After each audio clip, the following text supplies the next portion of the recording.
नमस्कार दोस्तों। आज की कहानी किसी सुनी सुनाई बात पर नहीं, बल्कि उस खौफनाक सच पर आधारित है जिसे गांव वाले आज भी अत्राशुर का साया कहते हैं। एक ऐसा दैत्य जो प्यासा है पर पानी का नहीं। ये बात करीब 10 साल पुरानी है। मेरा नाम समीर है और मैं शहर में एक प्राइवेट नौकरी करता हूँ। उस साल मेरे चचेरे भाई की शादी थी, जिसका गांव बिहार और उत्तर प्रदेश की सीमा के पास एक बेहद दूर दराज इलाके में था। ट्रेन लेट होने की वजह से मैं रात के करीब 10 बजे आखिरी स्टेशन पर उतरा। वहां से गांव तक जाने के लिए कोई सवारी नहीं थी। स्टेशन मास्टर ने मुझसे कहा, बेटा आज की रात यहीं रुक जाओ। आगे बंजरिया का नाला आता है और आजकल वहां हवा अच्छी नहीं है। मैंने उसकी बात को अंधविश्वास समझकर अनसुना कर दिया और अपना बैग लेकर पैदल ही निकल जाता हूँ। रास्ता कच्चा था और दोनों तरफ ऊंचे ऊंचे गन्ने के खेत थे। सर्दी का महीना था, इसलिए कोहरा इतना घना था कि टॉर्च की रोशनी भी बस 2 कदम तक ही जा पा रही थी। चलते चलते मुझे महसूस हुआ कि गन्ने के खेतों के अंदर से कोई मेरे साथ साथ चल रहा है। मैं रुकता तो वह आहट भी रुक जाती। मैं तेज चलता तो वह भी तेज चलने लगता।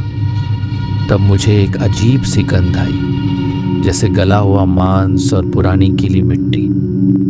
अचानक रास्ते के बीचों बीच मुझे एक आदमी दिखा। उसने फटे पुराने सफेद वस्त्र पहने थे और वह जमीन पर कुछ कुरेद रहा था। मैंने डरते हुए पूछा, भाई साहब रामनगर का रास्ता यही है क्या? उसने कोई जवाब नहीं दिया, बस अपना हाथ बाईं ओर एक पटने रास्ते की तरफ इशारा कर दिया। मैं जैसे ही उस पतले रास्ते पर चला, मुझे पीछे से एक बहुत ही भारी घरघराती हुई आवाज आई। अत्राशुर को उसका हिस्सा दिए बिना कोई नहीं जाता। मैंने भय के मारे पीछे देखा, लेकिन वहां कोई नहीं था। अब सन्नाटा और भी भयानक हो गया था। भागते भागते मैं एक पुराने आधे टूटे हुए पुल के पास पहुंचा। वहां एक छोटी सी लालटेन जल रही थी। पास जाने पर देखा कि एक बुजुर्ग आदमी आग ताप रहा था। उसे देखकर मेरी जान में जान आई। मैंने उसे पूरी बात बताई। वो बुजुर्ग मेरी तरफ देखकर अजीब तरह से मुस्कुराया और बोला, अरे बेटा, तुम बहुत खतरे से बचकर आए हो। वो जो तुम्हें मिला था वो अत्राशुर का बुलावा था। वो जिसे रास्ता दिखाता है उसे अपनी बलि के लिए चुन लेता है। मैंने घबराकर पूछा, ये अत्राशुर कौन है? बुजुर्ग ने अपनी आंख को कुरेदते हुए कहा, बहुत साल पहले एक नरभक्षी दैत्य को इसी नाले के पास जिंदा दफनाया गया था।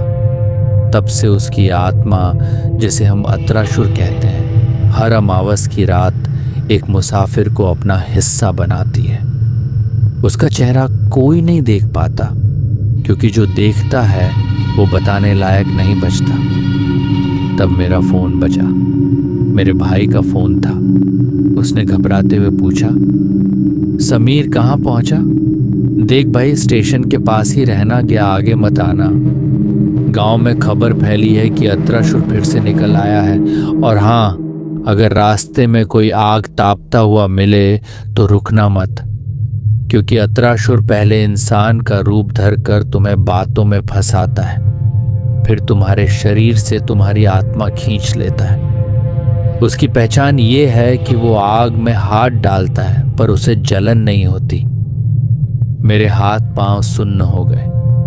मैंने धीरे से उस बुजुर्ग की तरफ देखा। वह अभी भी आग ताप रहा था। मैंने गौर किया, उसका हाथ जलती हुई आग के ठीक ऊपर था और उसकी मांस काले धुएं की तरह फैल रही थी, लेकिन उसे कोई दर्द नहीं हो रहा था। वह बुजुर्ग धीरे से मेरी तरफ पलटा। उसका चेहरा अब धीरे धीरे पिघल रहा था। उसकी आंखें कोयले की तरह लाल हो गईं और उसका कद अचानक 8 फीट तक हो गया। उसने एक लंबी नुकीली जीभ निकाली और बोला, तुम्हारे भाई ने तुम्हें देर से फोन किया समीर। मैं अपनी पूरी ताकत लगाकर पीछे की तरफ भागा। मुझे पीछे से उसके भारी कदमों की आवाज आ रही थी। ऐसा लग रहा था जैसे पूरी जमीन कांप रही हो। भागते भागते मैं पास के एक पुराने शिव मंदिर में घुस गया। जैसे ही मैंने मंदिर की दहलीज पार की, पीछे से एक जोरदार चीख सुनाई दी, जैसे कोई जानवर दर्द से चिल्ला रहा हो। वह दैत्य मंदिर के अंदर नहीं आ सका। पूरी रात मैं मंदिर में रहा। सुबह जब गांव वाले मुझे खोजते हुए आए तो मैंने उन्हें सब बताया। एक बुजुर्ग ने बताया कि वह पुल 50 साल पहले ही टूट चुका था और वहां कोई आग नहीं तापता। जिस जगह मैं था वहां सिर्फ एक पुरानी कब्र थी। आज भी जब मैं अंधेरे में कहीं अकेला होता हूं और गले हुए मांस की गंध आती है तो मुझे लगता है कि अत्राशुर अब भी कहीं मेरा इंतजार कर रहा है। तो दोस्तों, ये थी अत्राशुर की खौफनाक दास्तान। क्या आपके इलाके में भी ऐसी कोई कहानी मशहूर है तो हमें कमेंट्स में ज़रूर बताएं। ऐसी ही और कहानियों के लिए सब्सक्राइब ज़रूर कर लें। तब तक के लिए शुक्रिया।